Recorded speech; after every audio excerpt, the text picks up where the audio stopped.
আকাশ জুড়ে রঙের মেলা আর ড্রোন দিয়ে তৈরি করা নানা নকশার মধ্য দিয়ে নতুন বছর 2026কে বরণ করে নিল বাহরাইন। ছোট বড় সবার আনন্দ আর উচ্ছ্বাসে মুখর ছিল পুরো দেশ। বাহরাইন থেকে জানাচ্ছেন নাজির আহমেদ। ঘড়ির কাঁটা রাত 12টা ছোঁয়া মাত্রই যেন এক জাদুকরী আলোয় ভরে ওঠে বাহরাইনের আকাশ।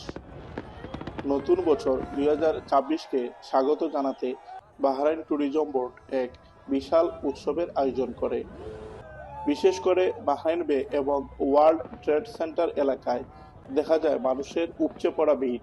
এ সময় স্থানীয় বাসিন্দাদের পাশাপাশি প্রবাসী বাংলাদেশিরাও পরিবার পরিজন ও বন্ধুদের সঙ্গে উৎসবে মেতে ওঠেন। রাত বাড়ার সঙ্গে সঙ্গে আলোকসজ্জায় ঝলমলে হয়ে ওঠে শহরের গুরুত্বপূর্ণ সড়ক, হোটেল ও বিনোদন কেন্দ্রগুলো। এবারের উৎসবের সবচেয়ে বড় চমক ছিল 2500টি ড্রোনের এক অপূর্ব প্রদর্শন, যা বাহরাইনের ইতিহাসে সর্ববৃহৎ। এছাড়া মানামার মোট 8টি স্থানে একযোগে শুরু হয় বর্ণিল আতশবাজির ঝলকানি।